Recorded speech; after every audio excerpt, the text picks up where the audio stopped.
ताई हरे रंग का सपना पाले, हरे रंग का सपना पाले, आया था अफजली सा माटी में, हरे रंग का सपना पाले, आया था अफजली सा माटी में, छत्रपति शिवाजी महाराज ने घुसेड दिया था भगवा उसके छाती में. हमने मातीसाठी बलिदान दिलं. ज्या माणसानं मातीसाठी कसं जगायचं, मातीसाठी कसं मरायचं हे रक्ताच्या माध्यमातून बलिदान दिलं. या हिंदू धर्माला मोठं करण्यासाठी अनेक लोक जगले असतील, पण या हिंदू धर्माला मोठं करण्यासाठी जर एका माणसानं बलिदान देऊन या धर्माला पवित्र केलं असेल तर त्यांचं नाव धर्मवीर छत्रपती संभाजी महाराज आहे. दुसरा राजा बघायला मिळत नाही. पण साहेब दुर्दैव वाटतं, सकल हिंदू समाजाची अनेक तरुण मुलं प्रत्येक गावात संभाजी राजांचा, शिवाजी राजांचा विचार तेवढ ठेवतात. पण आपल्या इथं मुंबईमध्ये 2 महिन्यापूर्वी घटना घडली. मी पहिल्यांदा सांगतो, मी कुठल्याही राजकीय पक्षाचा वक्ता नाही, कुठल्याही राजकीय पक्षाचा नेता नाही. माझा पक्ष एकच आहे, तो म्हणजे स्वराज्य, आणि माझे मालक एकच आहेत, ते म्हणजे छत्रपती संभाजी महाराज आणि छत्रपती शिवाजी महाराज. कुणापुढे झुकायची गरज नाही. मुंबईच्या मुंब्र्यामध्ये एक ताई म्हणाल्या निवडून आल्यावरती की अगले 2 साल में पूरे मुंबई को हम हरा कर देंगे. मला त्या ताईला सांगणं आहे, ताई या मुंबईला नव्हे हिंदुस्थानला हिरवमय बघायचं स्वप्न तुमच्या बापदादाने सुद्धा बघितलं होतं, पण त्यांना सुद्धा ते पूर्ण करता आलं नाही. ताई या महाराष्ट्राला नव्हे हिंदुस्थानला हिरवमय बघायचं स्वप्न तुम्ही सोडाच. आणि एक गोष्ट नेहमी लक्षात ठेवा ताई, हरे रंग का सपना पाले, हरे रंग का सपना पाले, आया था अफजली सा माटी में, हरे रंग का सपना पाले, आया था अफजली सा माटी में, छत्रपति शिवाजी महाराज ने घुसेड दिया था भगवा उसके छाती में. आणि जोपर्यंत चंद्र आणि सूर्य असेल तोपर्यंत हा महाराष्ट्र छत्रपती शिवाजी महाराज आणि धर्मवीर छत्रपती संभाजी महाराजांच्या विचारांचाच असेल, ही सांगण्याची आज वेळ आली. संभाजी महाराजांना कधी आपण बघितलं नाही, बघितलं. ज्या माणसाला कधी बघितलं नाही, ज्या माणसाला कधी पाहिलं नाही, तरी त्या माणसासाठी आज आपल्या डोळ्यात पाणी येतं, तरी त्या माणसासाठी जगावं का मरावं ही मनात इच्छा तयार होते. ज्या माणसाला कधी बघितलं नाही, ज्या माणसाला कधी पाहिलं नाही, तरी त्या माणसाच्या मुख यात्रेमध्ये लहान लहान मुलं संभाजी राजा परत यावा, या मातीमध्ये लढावा असं प्रत्येकाच्या मनाला वाटतं. 350 वर्ष उलटून गेली या मातीला, या राजाला बघून, पण आजही इथल्या मातीमध्ये संभाजी राजा नावाची ज्वाला तशीच धगधगत आहे का? अरे विचार करा, ज्या राजाला कधी पाहिलं नाही तरी त्या राजाचं नाव ऐकल्यावरती आपलं रक्त सळसळतं. मग लोहगावकर ज्यांनी साक्षात संभाजी महाराजांना बघितलं असेल त्या माणसांचं नेमकं काय होत असेल? कदाचित शंभूराजे या तुमच्या गावात आले असतील, या गावातल्या लोकांनी संभाजी राजांना घोड्यावरती चालताना बघितलं असेल. कदाचित तुमच्या गावातल्या लोकांनी संभाजी राजांच्या सोबत शमशेर फिरवले असेल. कदाचित ज्या माणसांनी संभाजी राजांचं हसणं बघितलं असेल, ज्या माणसांनी संभाजी राजांचं रुसणं बघितलं असेल, ज्या माणसांनी संभाजी राजांचं जगणं चालणं बोलणं बघितलं असेल, त्या माणसाचं उग काय होत असेल, त्या माणसांचं त्यावेळी नक्की काय होत असेल? उगच शिवाजीराजे संभाजीराजे तुमच्या माझ्या मातीवरती अनंगित संस्कार करून नाही गेले, पण काय होती परिस्थिती या महाराष्ट्राची? या मातीमध्ये शिवाजी महाराजांचा जन्म व्हायचा होता. ही माती अंधारली होती. 750 वर्ष या हिंदूंच्या मनगटातली रग संपली होती. होय, दिवसा ढवळ्या लेकींना उचलून घेतलं जायचं, नेलं जायचं. एका आईच्या समोर तिच्या लेकीला भोगलं जायचं, बापाच्या समोर लेकी सोबत बलात्कार केला जायचा. त्या सुद्धा या मनगटातली रग विजली होती. माय माऊलीचं स्वतःच्या रक्षण करायची उमेद सुद्धा आमच्या अंगात उरली नव्हती. त्यावेळी या मातीला एक चांगला संस्कार हवा होता. शिवाजी महाराजांचे वडील शहाजीराजे आणि मासाहेब जिजाऊ बेंगलोरला स्थायिक होत्या. मासाहेबांना मुलगा हवा होता या स्वराज्यासाठी देखणं स्वप्न बघणारा. पण काय परिस्थिती, शहाजीराजे आदिलशहाचे सरदार, आणि आदिलशहाने एकदा फरमान पाठवले शहाजीराजांना, शहाजीराजे भातोडीच्या लढाईत मुघल येतात, त्या मुघलांचा तुम्ही बंदोबस्त करा. आदिलशहाचे सरदार हुकूम ऐकणं मान्य होतं. शहाजीराजे घोड्यावरती बसले, भातोडीच्या लढाईमध्ये गेले, मुघल बघितले, सपासप कतल्या, मुघलांना टाळून टाळून शहाजीराजांनी मारलं. शहाजीराजांची शमशेर स्वराज्य उभं करण्याची स्वप्न आत मनात ठेवत होती, पण आदिलशहाची चाकरी करत होती. एके दिवशी शहाजीराजांचा भातोडीच्या लढाईत विजय झाला. शहाजीराजे विजय मुद्रेनं घोड्यावरती बसले आणि किल्ल्याकडे जायला निघाले. जाताना शहाजीराजांना वाटलं किल्ल्याच्या महादरवाजात मासाहेब जिजाऊ आपल्याला ओवाळला, म्हणजे स्वतः आपल्या पत्नी जिजाऊ आपल्या ओवाळला ओवाळणीचं ताट घेऊन किल्ल्याच्या बाहेर महादरवाजात उभारले असतील. शहाजीराजाने विजय घोडदौड्याने शहाजीराजे किल्ल्याच्या महादरवाजात गेले, जवळ गेले. विजय झाला होता आदिलशाहीचा, मुघलशाहीला पळवून लावलं होतं, पण किल्ल्याच्या महादरवाजात गेले आणि शहाजीराजांना मासाहेब जिजाऊ दिसल्या नाहीत, ओवाळला आल्या नाहीत. त्याच रागाच्या भरात शहाजीराजे ताड पावलं टाकत आत गेले, जिजाऊंच्या कक्षेत गेले आणि जिजाऊंना विचारते झाले, का हो, आम्ही भातोडीच्या लढाईत विजय केला, मुघलांना ताणून लावलं, आदिलशाहीचा विजय केला, आमची शमशेर तळपत राहिली, तुम्ही आम्हाला औक्षण करायला विजयासाठी किल्ल्याच्या महादरवाजात आला नाही, तुम्हाला आमचा विजय आवडला नाही. तसं मासाहेबांनी एकदा शहाजीराजांकडे बघितलं. शहाजीराजे, कुठला विजय, कोणासाठी? परक्यांचे तख्त मजबूत करण्यासाठी तुमचा विजय होता तो. शहाजीराजे, हाच विजय तुम्ही स्वराज्य उभा करण्यासाठी केला असताना ही जिजाऊ किल्ल्याच्या महादरवाजात काय तुम्हाला ओवाळला, औक्षण करायला स्वतः घोड्यावरती बसून या रणांगणाच्या मैदानावरती आली असती. स्वराज्य महत्वाचं आहे. एका आईनं स्वप्न दिलं, स्वप्न शिवाजीराजांना स्वराज्य महत्वाचं आहे. त्या शिवप्रभूंनी स्वराज्य उभा केलं. शिवाजीराजांचं स्वराज्य मातीसाठी कसं जगायचं, मातीसाठी कसं मरायचं हे शिकवू लागलं. म्हणून महाराजांना आपण जनता राजा म्हणतो, जनतेची काळजी करणारा, जनतेचे हित जपणारा, भगव्याचं रक्षण करणारा. खरं तर तुम्ही फार भाग्यवान लोक आहात. का माहितीये? महाराजांना जी पदवी दिली छत्रपती, ही छत्रपती पदवी याच मातीतनं निर्माण झाली. एके दिवशी जगद्गुरु तुकोबारायांचे कीर्तन चालू होतं आणि शिवाजीराजे कीर्तनात आले. महाराज खाली बसले. जगद्गुरु तुकोबारायांचं कीर्तन ऐकलं. तुकोबाराई कीर्तनात सांगू लागले, माणसानं व्यसन केलं नाही पाहिजे, परस्त्रीचा आदर केला पाहिजे. महाराज हे सगळं कीर्तन ऐकत होते. कीर्तन संपलं. जगद्गुरु तुकोबारायांच्या पाया पडायला महाराज जवळ गेले. जगद्गुरु तुकोबारायांच्या पाया पडले आणि महाराजांना बघत तुकोबाराय म्हणतात, तुमचं नाव शिव. महाराज, तुम्ही शिव, तुमचं नाव शिवाजी. शिव, शिव तुझे नाव ठेविले पवित्र, छत्रपती सूत्र विश्वाचे. ही छत्रपती पदवी जगद्गुरु तुकोबारायांनी शिवाजी महाराजांना दिली. याच्या अगोदर जेवढे राजे झाले ना, एकाही राजाच्या नावापुढे छत्रपती नाही लागत, महाराजांच्या नावापुढे छत्रपती लागतं. महाराजांचं स्वराज्य उभा राहिलं. पण त्याच वेळी या मातीवरती सगळ्यात मोठं संकट आलं. अफजल खान स्वराज्याकडे यायची मोहीम काढू लागला. अजून स्वराज्य उभारलं होतं, स्वराज्याची मुहूर्तमेढ तयार झाली होती. पण त्याच वेळी या मातीला एक देखणं स्वप्न पडणार होतं. या पुरंदरच्या मातीत शिवाजी राजांच्या पोटी एक मुलगा जन्माला येणार होता. आणि दिवस उजाडला. 14 मे. आतने एक माऊली बाहेर पळत आली. साखऱ्या वाटा, गलबत्त्या वाटा, शिवाजी राजांना मुलगा झाला. मासाहेब जिजाऊंना नातू झाला. साखऱ्या वाटा, सईबाई राणी सरकारांना मुलगा झाला. साखऱ्या वाटण्यात आल्या, बत्त्याशी वाटण्यात आली. अखंड पुरंदर ललकारला. शंभू राजांचा जन्म झाला होता. पण त्याच वेळी प्रश्न पडला, या पोराचं नाव काय ठेवायचं? आणि मासाहेब जिजाऊ समोर झाल्या. ज्या जिजाऊंनी शिवाजीराजे घडवले त्या जिजाऊंना वाटलं आपला एक मुलगा होता संभाजी, फितुरीनं मारला, त्याच संभाजी राजासारखा माझा नातू सुद्धा पराक्रमी झाला पाहिजे. म्हणून शिवाजीराजे यांचे बंधू संभाजी यांच्या नावावरनं मासाहेब जिजाऊंनी शिवाजीराजे यांचे पुत्र त्यांचं नाव छत्रपती संभाजी महाराज ठेवलं. तेव्हापासून शंभू राजाची शमशेर खऱ्या अर्थानं लढण्याची प्रेरणा घेऊन दिली. पण वय झालं 2 वर्ष आणि नियतीनं गलती केली. अफजल खान स्वराज्यावरती आला. त्यावेळी शिवाजीराजे कुठल्या किल्ल्यावरती आहेत? प्रतापगडावरती नाही. ज्यावेळी अफजल खान या स्वराज्यावरती आला त्यावेळी शिवाजीराजे राजगडावरती काय करतात? महाराजांच्या प्रिय पत्नी सईबाई साहेब शेवटचा श्वास मोजतात.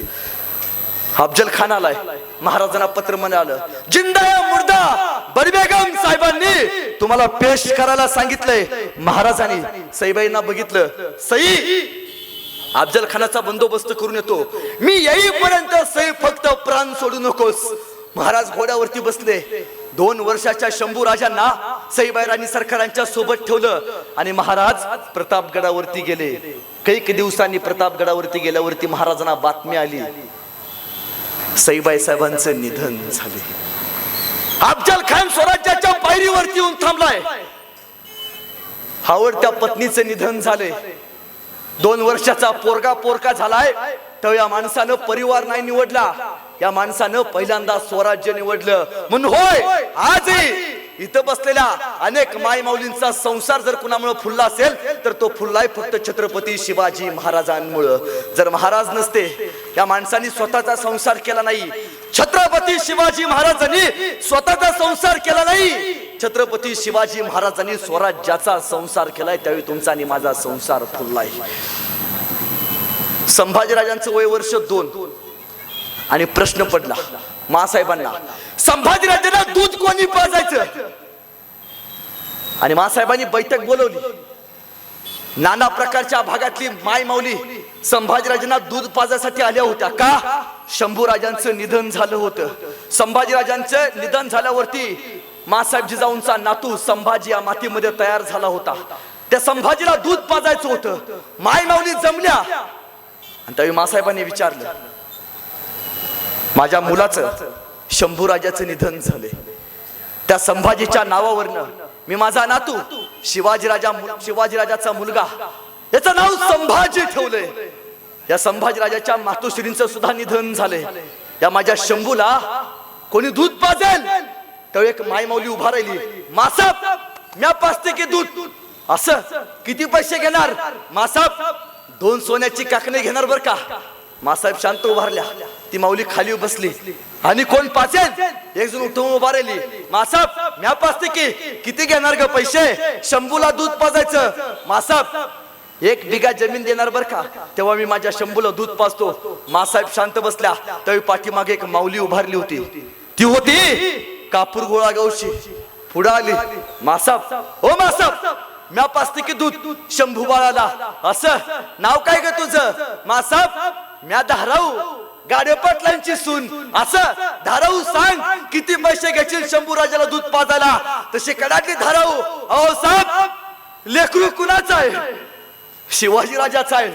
अहो साहेब ज्या माणसानं कपाळावरचा कुंकू शाबूत ठेवला ना आमच्या डोक्यावरचा पदूर शाबूत ठेवला त्या राजाचा लेक आहे. मासाहेब पाप बीप करून घेता का काय मासाहेब? दुधाचं कुठं पैसे घेत असतात? म्या माझ्या शिवाजी राजाच्या लेकाला संभाजी राजाला मी स्वतः दूध पाजेन. आणि तेव्हापासून या धाराऊने शंभू राजांना दूध पाजलं आणि त्याच फुटफुटला ओठ कोरड शंभू राजांचं. ओठ कोरड शंभू राजांचं पाना धाराऊला फुटतो ग. आणि गरीबाच्या ओसरीवरती बाळ शंभू राजा रडतो ग. गरीबाच्या ओसरीवरती बाळ शंभू राजा रडतो ग. धाराऊच्या दुधावरती संभाजीराजांचा ध्येय पोचला गेला. शंभूराजे स्वराज्याचे देखणे स्वप्न तयार करण्यासाठी सजत होते.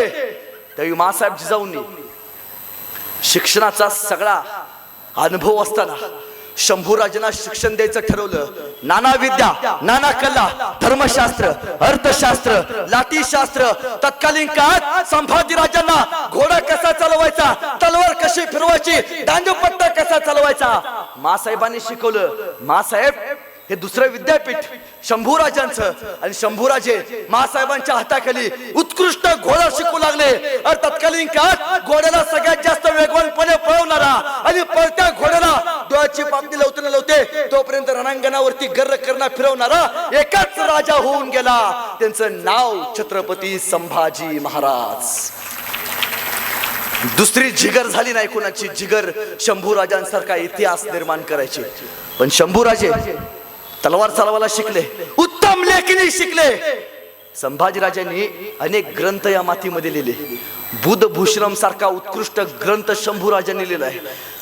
संभाजीराजांची लेखणी इतकी सुंदर होती की शिवाजीराजे कधी कधी संभाजीराजांची लेखणी होऊन भावुक व्हायचे. शिवाजीराजे म्हणायचे, वाह काय लोक आहे, इतका उत्कृष्ट लेखणी चालवतो, एवढे सुंदर ग्रंथ लिहिले. खर तर ही प्रेरणाच मासाहेब जिजाऊंच्या संस्कारातनं शंभूराजांकडे आली होती. संभाजीराजांचं वय आता वाढत होतं, शंभूराजांची शमशेर तळपत होते. आणि त्याच वेळी या महाराष्ट्रावरती सगळ्यात मोठं संकट आलं. मिर्झा राजा जयसिंह नावाचं. मिर्झा हिंदूच पण फितूर. मला माहिती आहे हिंदू धर्मात दोन प्रकारची लोक असतात. एक धर्मासाठी आणि भगव्यासाठी स्वतःचे प्राण अर्पण करणारे, आणि दुसरे धर्म बदलून स्वतःची लाल करणारे. यांचा या मातीमध्ये काही उपयोग नाही. जे धर्मासाठी जगतात ना तेच खरे हिंदू. मिर्झा हा हिंदू होता पण फितूर होता. का फितूर होता? या मिर्झानं संभाजीराजांच्या शिवाजीराजांच्या स्वराज्याच्या विरोधात वाटचाली चालू केल्या होत्या.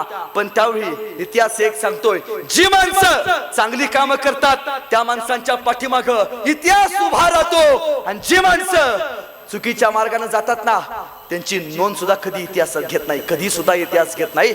इतिहासात तुम्हाला शिवाजीराजांचं नाव बघायला मिळेल, पण इतिहासात तुम्हाला कुठेच मिर्झा राजा जयसिंह याचा पराक्रमाचा इतिहास बघायला नाही मिळणार. ही माती फक्त विजय होणाऱ्या माणसांचीच नोंद घेते. मिर्झाला खुलेआम रेत छायला चालू केली, मिर्झाला खुलेआम लंगड्या तोड चालू केली.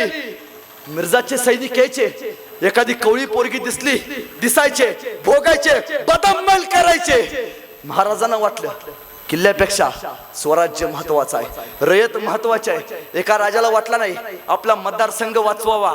महाराजांनी रयतेसाठी स्वराज्यासाठी तह करायचा ठरवला, आणि तहात शिवप्रभूंनी 23 किल्ले बहाल केले. 16 किल्ले उरले महाराजांकडे. सगळं म्हटलं संपलंय. ज्या माणसाने एवढं मोठं स्वराज्य उभा केलं त्या माणसाचं स्वप्न एका क्षणात संपलं. राणा वनातल्या शेतकऱ्याच्या कष्टकऱ्यांच्या पोरांच्या हातात शमशेर देऊन ज्या माणसानं हिंदवी स्वराज्याचं स्वप्न बघितलं त्या शिवाजीराजाचं स्वप्न भंगलं नाही. महाराजांचा ज्यावेळी तह झाला त्यावेळी तहात महाराजांकडे फक्त 16 किल्ले उरले.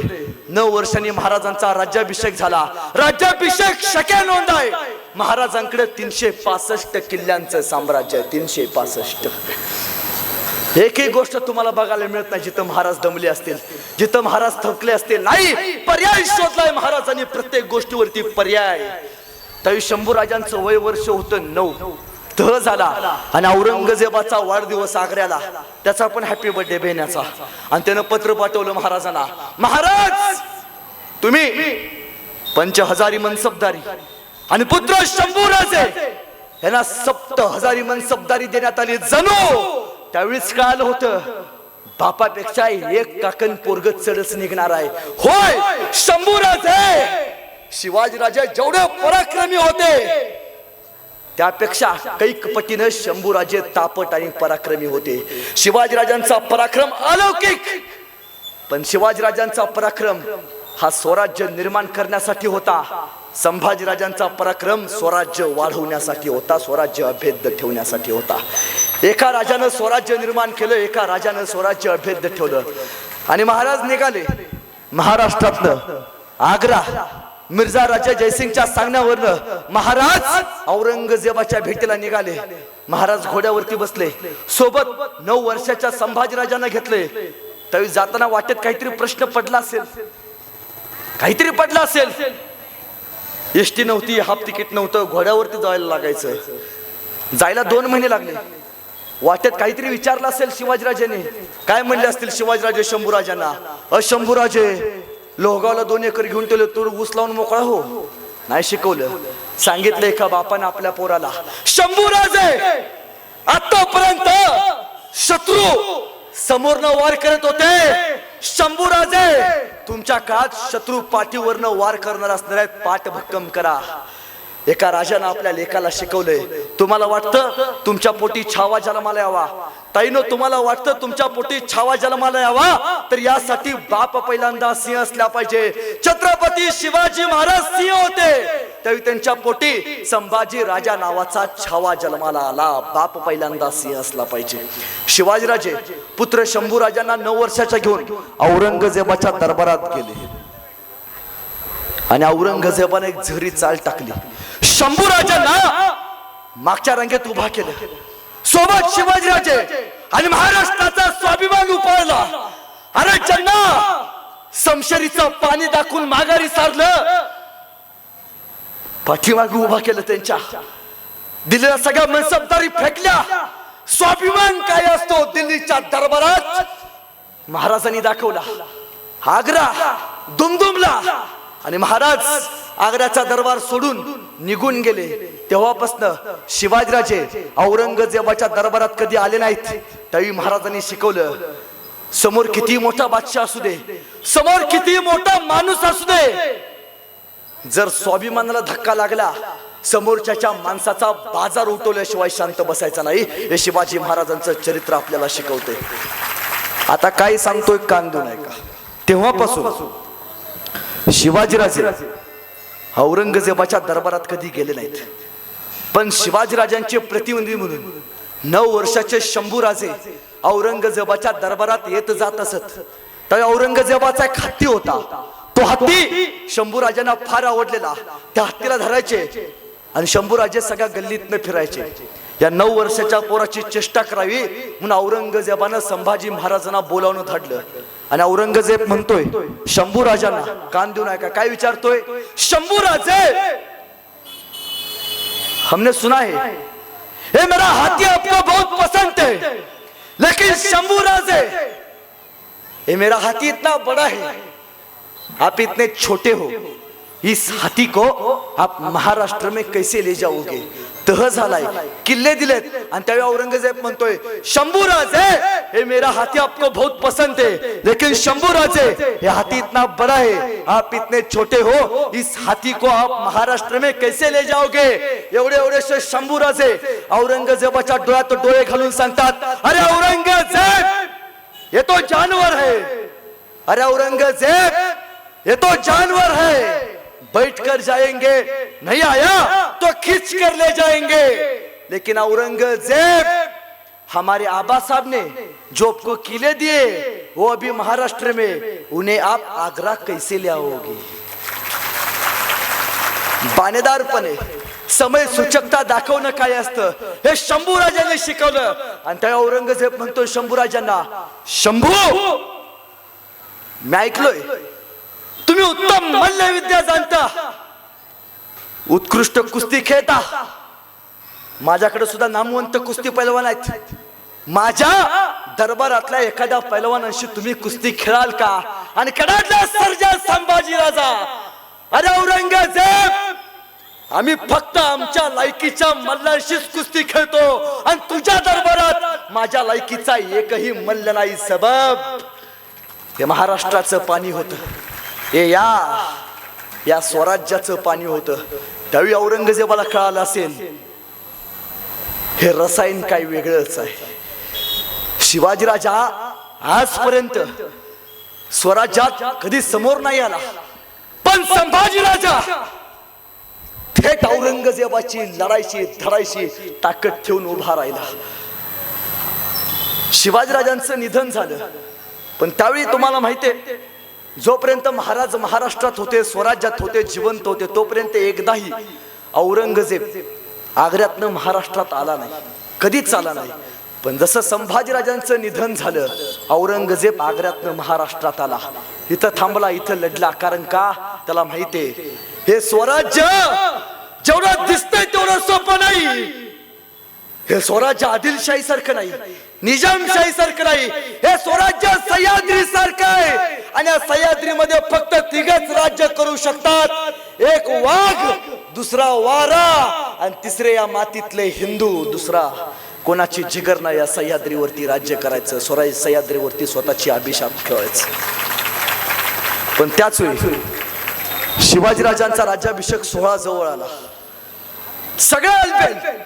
एके दिवशी महाराजांनी शंभूराजांना विचारलं, शंभूराजे आम्ही ऐकून आहे तुम्ही उत्तम लेखणी चालवता, पण शंभूराजे तुमची तलवार आणि कडाडला राजा आज्ञा देवी बाबासाहेब आणि आज्ञा सुटली, गुजरात खंबाईत प्रांत लुटायची पहिली मोहीम दिली संभाजीराजाला महाराजांनी.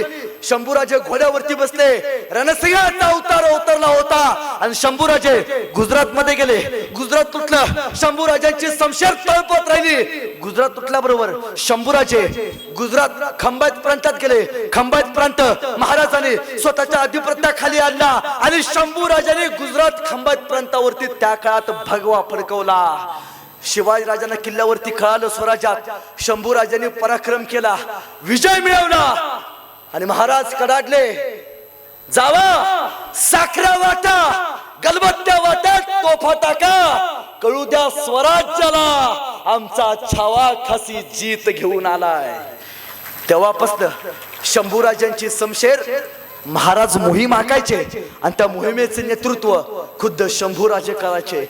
महाराज सांगायचे हा प्रांत पाहिजे, बापानं फक्त सांगावं आणि बापाच्या सांगण्यासाठी या स्वराज्याची अनेक शत्रू स्वतःच्या छातडावरती घ्यावं हे फक्त स्वप्न एकाच पोरानं करून दाखवलं, नाव धर्मवीर छत्रपती संभाजी महाराज. पण संभाजी कोणाला म्हणायचं? संभाजी त्याला म्हणायचं सईबाईच्या पोटी जन्माला आलेलं निरागस बाळ म्हणजे शंभूराजे. सईबाईंच्या पोटी जन्माला आलेलं निरागस बाळ म्हणजे शंभूराजे. इंग्रज, डच, फ्रेंच यासारख्या अत्याचारांचा कर्तन काळ म्हणजे शंभूराजे. एकीकडे संयमाचा घाट म्हणजे शंभूराजे, सळसळत्या रक्ताची लाट म्हणजे शंभूराजे. आम्हा मर्द हिंदूंना आलेली हिंदुत्वाची जाग म्हणजे शंभूराजे. इथं बसलेल्या आम्हा मर्द हिंदूंना आलेली हिंदुत्वाची जाग म्हणजे शंभूराजे. महाराष्ट्रातलं माणुसकी मोजण्याचं माप म्हणजे शंभूराजे. तुमचा, माझा आणि अखंड हिंदुस्थानाचा बाप म्हणजे शंभूराजे.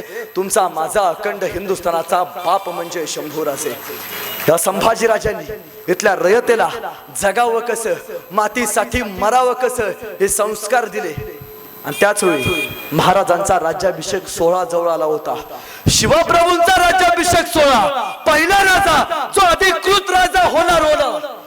महाराजांची होण काढण्यात आली, महाराजांची नाणी पाडण्यात आली. शिवराई हे पहिलं नाणं शिवाजीराजांच्या स्वराज्यातलं हक्काचं अधिकृत नाणं तयार करण्यात आलं. पण त्याच वेळी फक्त शिवाजीराजे छत्रपती होणार नव्हते, शिवाजीराजांबरोबर शिवाजीराजांचे पुत्र शंभूराजे सुद्धा युवराज होणार होते. जसे शिवाजीराजे छत्रपती झाले, शंभूराजे युवराज झाले, तसं आमच्या काही लोकांच्या पोटात दुखायला लागलं. इथपर्यंत सगळं ठीक आहे, शिवाजीराजांचं स्वराज्य अभेद्य, शंभूराजांचं स्वराज्य अभेद्य, सगळं ठीक आहे. पण जसे महाराज युवराज झाले तसं आमच्या लोकांच्या पोटात दुखायला लागलं आणि शंभूराजांच्या वरती 3 आरोप केले. त्यातला पहिला आरोप, संभाजीराजांना परस्त्रीचं व्यसन होतं. अरे ज्या माणसानं स्वराज्यासाठी रक्ताची होळी खेळली त्या माणसाला व्यसन असेल परस्त्रीचं. शंभूराजांचे वडील शिवाजीराजे रांजाच्या पाटलानं फक्त एका लेकीची आबरू लुटली म्हणून त्याचे हातपाय काढून चौकात चौरंग करून उभारणाऱ्या शिवाजीराजांचा लोक आहे हा संभाजीराजा. शिवाजीराजांचा अभंग जसे जगद्गुरु तुकोबारायांचे अभंग आहेत तसे महाराजांचे सुद्धा अभंग आहेत. आणि त्या अभंगात सुद्धा खुद्द महाराज म्हणतात, शिवप्रभू म्हणतात, काय म्हणतात? नाशवंत सुखासाठी, नाशवंत सुखासाठी अंतरराज्य गजटी, नाही नाही अति गोडी 184च्या जोडी. मनुष्य जन्म गेल्यावर काय करशील बारे, शिवराजे सांगे जना म्या तो सोडिली वासना. शिवप्रभू म्हणतात 84 लक्ष योनीनंतर माणसाला मनुष्य जन्म मिळतो आणि हाच जन्म जर वासनेत घालवला आयुष्याचं नुकसान आहे. मी वासना पाहिजे नाही, तुम्ही पाळू नका, परस्त्रीला आई मानायला शिकवा. त्या राजाचा लोक आहे हो. त्या औरंगजेबाचा मुलगा अकबर, या अकबरानं शंभूराजांना एक मैत्रीचं भेट म्हणून एक कडं दिलं आणि या नादान अकबरानं ते दिलेलं कडे एका नर्तकीला भेट म्हणून दिलं आणि शंभूराजे कडाडले. ज्याला माझ्या मैत्रीची कदर नाही त्याच्यासोबत कुठला सुद्धा रिश्ता मला जोडायचा नाही. एवढी साधी गोष्ट ज्या राजाला सहन होत नसेल तो चारित्र्याच्या बाबतीत कसा असेल. बाजार गप्पा आहेत सगळ्या, बाजार गप्पा. होय, छत्रपती शिवाजीराजे जेवढे चारित्र्य संपन्न होते तेवढेच धर्मवीर छत्रपती संभाजीराजे सुद्धा चारित्र्य संपन्नच होते सांगण्याची वेळ आज आली. औरंगजेबाला सहन होईना. औरंगजेब चालता निघाला खास दख्खनकडं, पण संभाजी कणभर आणि औरंगजेब मनभर. मनभर औरंगजेब, कणभर शंभूराजांना पकडण्यासाठी स्वराज्याकडे निघाला. शंभूराजे किल्ल्याच्या बुरुजावरती होते आणि खेर पळत आला. महाराज महाराज औरंगजेब होतोय. आणि महाराजांनी त्या हेराकडे बघितलं. तो हेर होता स्वराज्याचे गुप्तहेर बहिर्जी. आणि महाराज म्हणतात शंभूराजे बहिर्जी औरंगजेब येतोय, स्वराज्याकडे येतोय, येऊ द्या औरंगजेबाला. बहिर्जी अखेर त्या औरंगजेबाला त्याच्या मरणाची जागा कळली तर आता बघेन शिवपुत्र शंभूराजाचा गनिमिकावा. येऊ द्या. खासी पावलं निघाली स्वराज्याकडे, स्वराज्य गिळायला. पण त्याच वेळी औरंगजेबाचे सरदार 40,000 सरदार, एका सरदाराच्या हाताखाली 30,000ची फौज. आणि शंभूराजांचे कसे बसे 1,000 सरदार. औरंगजेब आता शंभूराजांना मारणार का शंभूराजे औरंगजेबाला मारणार हा प्रसंग उभा राहिला, हा प्रश्न उभा राहिला. आणि औरंगजेब महाराष्ट्रात आला. सह्याद्री एका संकटाला तयार द्यायला, तोंड द्यायला तयार होती. रुद्र शंभू राजा औरंगजेबाला भिडायला तयार होता. औरंगजेब स्वराज्यात आला आणि पाठवला फतेह खान, शाबुद्दीन खान. सांगितलं लढा, संभाजीचा बंदोबस्त करा. शाबुद्दीन खान निघाला, फतेह खान निघाला. समशेर घेतले. शंभूराजांना कळालं शाबुद्दीन खान येतोय, फतेह खान येतोय. शंभूराजांची समशेर फतेह खानच्या मागे लागले. शंभूराजांनी फतेह खानला ताणून ताणून मारलं. शाबुद्दीन खान त्याला सुजवलं. रामसिंगला, भीमसिंगला शंभूराजांनी ताणून ताणून मारले. औरंगजेबाला सुचायचं बंद झालं. इकडे शिवावं शंभूराजांनी तिकडे फाडून ठेवलंय, तिकडे शिवाला जावं इकडे उसवून ठेवलंय. अरे कुठं कुठं ठिगळा लावू, सगळीकडे उसवत निघालाय गहीवरला. अरे क्या करते हो, खाली किल्ले ते पहन के बैठते हो, क्यों उस कापर को गिरफ्तार नहीं करते. एक सरदार गेला औरंगजेबाचा, हुजूर वो संभाज शैतान है. अरे तो हम फिर कहा शैतान से कम है, फिर भी क्यों शिकस्त, फिर क्यों हार, फिर भी क्यों हार, फिर भी क्यों शिकस्त. औरंगजेबाचा सरदार म्हणतोय हुजूर जगात सगळ्यांचा नाद करा पण संभाजी राजा नावाच्या छाव्याचा नाद करायचा नाही. ना ना हुजूर ना ना, कहीं भी भेज दो हमको, कहीं भी भेज दो हुजूर, संभा के सामने नहीं हुजूर.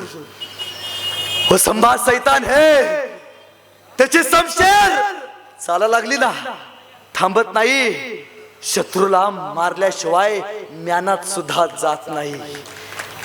वो संभा शैतान है हुजूर, शैतान. हा कागोला है, सिंह का छावा है. नहीं हुजूर, दमला, वैतागला. क्या किया जाए, इस संभा को कैसा बंदोबस्त किया जाए. स्वराज्य जिंकतो म्हणजे स्वराज्य या मातीतला दगडाचा कण सुद्धा घेऊन जाऊ शकला नाही औरंगजेब. कोण, कुणामुळे, धर्मवीर छत्रपती संभाजी राजांमुळे, त्यांच्या पराक्रमामुळे. कधीतरी गोव्याला गेला तर गोव्याला फोंडा नावाचा किल्ला आहे. या फोंड्या किल्ल्यावरती शिवाजी महाराजांचे सरदार कंक आणि त्याचे मावळे उभारले होते. अवघे 600 मावळे होते. आणि त्याच वेळी गोव्याचा पोर्तुगीज विजरोई, पोर्तुगीजांचा सेनापती, या गोव्याच्या पोर्तुगीजांच्या सेनापतींना वाटलं 600 माणसं आहेत, घेऊ किल्ला ताब्यात. 600 माणसांचा बंदोबस्त करण्यासाठी हा पोर्तुगीज विजरोई त्या फोंडा किल्ल्यावरती आला, पण किल्ल्यावरती 600 मराठे आणि लंगडे तोड चालू केली, सप कटल्या. यात कंक याचा मुलगा मारला गेला. विजरोईला खऱ्या अर्थाने किल्ला ताब्यात घेण्याचं स्वप्न मिळालं. मराठ्यांचा पराभव होऊ लागला. ही बातमीच शंभूराजांना कळाली. मराठ्यांचा पराभव होतोय, फोंडा किल्ला ताब्यात जातोय. शंभूराजे घोड्यावरती बसले, लगोलगच किल्ल्यावरती आले. शंभूराजांना बघून ह्या विजरोईची दातखिळ बसली, त्याला पळायचं कळेना. शंभूराजांनी आपली समशेर काढली, सप कत्तली केल्या, पोर्तुगीज मारले. ज्या वेगानं आलता ना गोव्यातनं, त्याच वेगानं महागारी गोव्यात पळून गेला. महाराजांनी फोंडा अजिंक्य ठेवला, फोंड्यावरती भगवा फडकत ठेवला. पण महाराजांना वाटलं हे विजरोई येतात दिवसा, आमच्या किल्ल्यांवरती आक्रमण करतात, माई माऊलींना पाठवतात, धर्मांतर करतात. ह्यांचा बंदोबस्त केला पाहिजे. ह्यांनी माझ्या स्वराज्यात आल्यात, मी ह्यांच्या स्वराज्यात जाणार. गोव्यापाशी जुवे बेट नावाचं एक बेट आहे. त्या बेटावरती एक किल्ला होता. तो किल्ला म्हणजे गोव्याच्या पोर्तुगीजांची राजधानी जिंकायचं ठरवलं शंभूराजांनी. कैक सैन्य घेतलं आणि त्या सैन्यासोबत फक्त 1000 लोकांची तुकडी शंभूराजांच्या सोबत होती. त्या गोव्याच्या जुवे बेटावरती किल्ल्यावरती त्या विजरोईचं कैक सैन्य होतं फक्त. विजरोई गोव्यामध्ये, जुवे बेटावरती कैक सैन्य पोर्तुगीजांचं. त्या संधीचा फायदा घेऊन एके दिवशी सायंकाळी शंभूराजे जवळ गेले, आपलं सैनिक किल्ल्यावरती पाठवलं. शंभूराजांच्या सैनिकांनी जुवे बेटावरती लंगडे तोड केली. शंभूराजांनी सांगितलं, जुवे बेट घेतल्यावरती फक्त तोफेचे बार करा, मला समजेल किल्ला घेतलाय.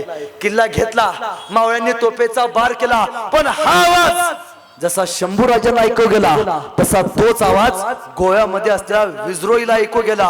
आणि पोर्तुगीजांचे सेनापती विजरोई स्वतःची राजधानी वाचवण्यासाठी लगोलगच किल्ल्यावरती बसून तो आला, घोड्यावरती बसून किल्ल्याकडे आला. तो जवळ आला, जुवे बेटाच्या जवळ आला. मराठे बघितले, लंगडे तोड चालू केली. पण जसे मराठे मारायला चालू केले, तशी पहिला गनिमिकावा जो महाराजांनी शिकवला, तोच गनिमिकावा शंभूराजांनी अनुभवला. शंभूराजांचं सैनिक पळू लागलं, नदीकडे पळू लागलं. त्यांच्या पाठीमाग विजरोई, शंभूराजांचं सैनिक पुढं, विजरोई माग, सैनिक पुढं, विजरोई माग. नदीच्या जवळ आलं, गोव्याच्या नदीला पूर आला होता. सैनिक जवळ आलं, सैनिक थांबलं, विजरोई थांबला.